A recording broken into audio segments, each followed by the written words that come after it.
Steph, this is another game where you had 2 free throws. How difficult is it to get 32 points consistently without getting to the free throw line? And is that sustainable? Do you want to get to the line more, or do you kind of like being able to get 32 points with 2 free throws? I mean, I've never been what they call them, like a foul baiter, or worried about selling calls. And I haven't really obsessed over. I've made jokes like when I got 2 free throws today, I cheered, and let out a nice little yell, just being sarcastic. But mostly, there's maybe been like 2 or 3 possessions in the last 3 games where like, oh, it should have been a foul, and then you get distracted by arguing with the ref or whatever it is. I've been trying to not even engage in that, and for the most part, it's helped because you can't control whether you get there or not. And you still gotta, do what you need to do to, help your team win, make an impact, score the ball, whatever it is. So it's nice to have this window where no matter if I'm getting there or not, I'm still shooting, efficiently and getting where I need to on the floor. But if there are foul calls, like, I hope that they're called. So it's just one of those, don't get distracted by it type of mentalities. You ever seen Klay specifically pass as well to somebody as he seems to be connecting with Trace? For sure. I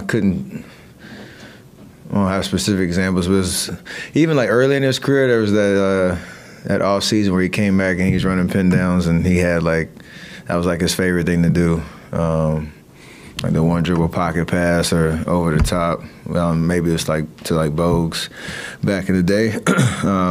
But I heard that he told Trace pregame, if he sets good screens for him, he knows that he still demands the attention. Klay does, coming off of pin downs, and he's a threat to shoot at any point.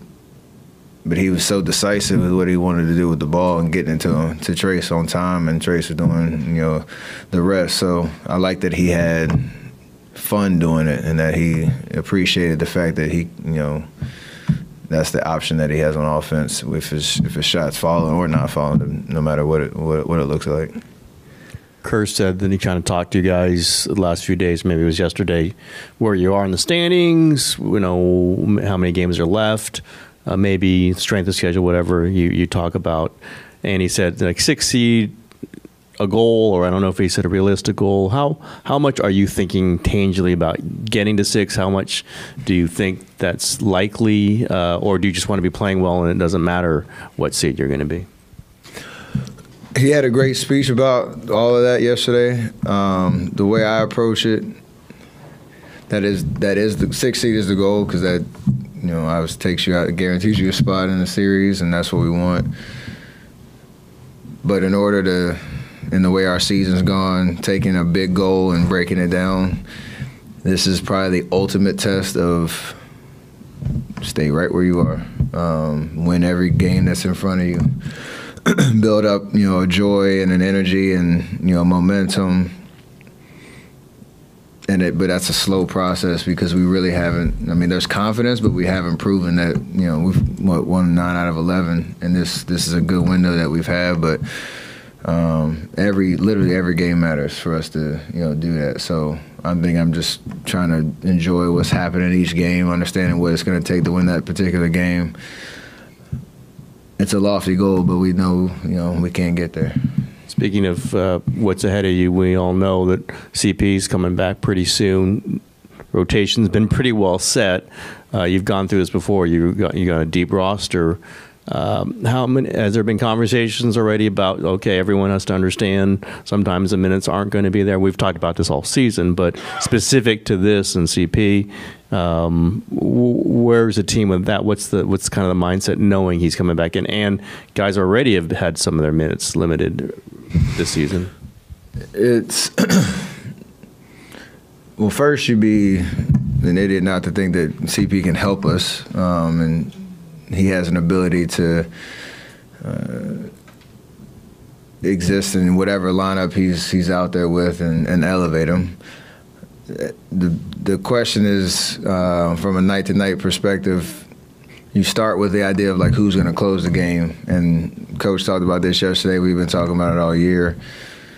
That could look different night after night after night. Minutes could look different, night after night, and that is the challenge of this team. It sounds like a broken record from the earlier in the year, but I feel like we've developed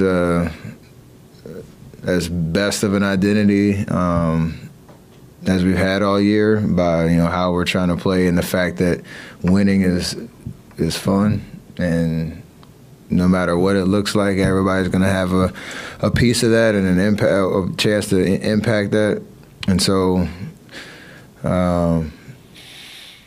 we have to keep talking about it because it is the elephant in the room every night. Who's going to be out there to finish games? What's the minute log going to look like? But if we can be as selfless as possible and not care about that, then everybody's talents can help us win, CP included.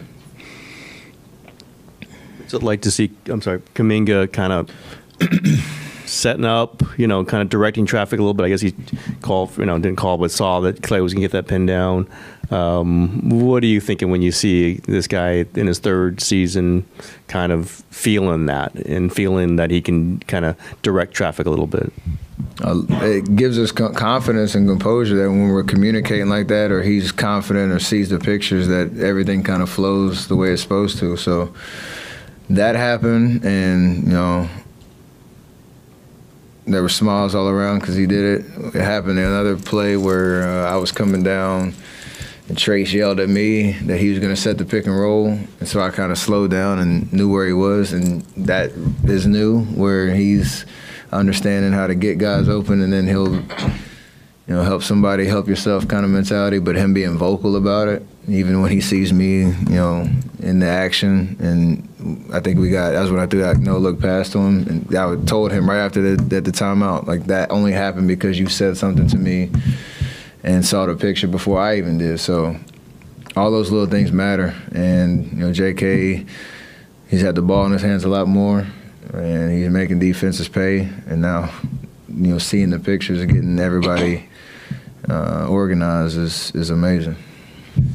Steph, in the second quarter, you had a nice closeout. I think it was on Max Christie, forced a jump ball, got hyped with the crowd. Then in the third quarter, you jumped the passing lane, got an easy layup, and then a few possessions later, you draw a charge. How much do plays on that side of the ball really energize you? It's kind of like the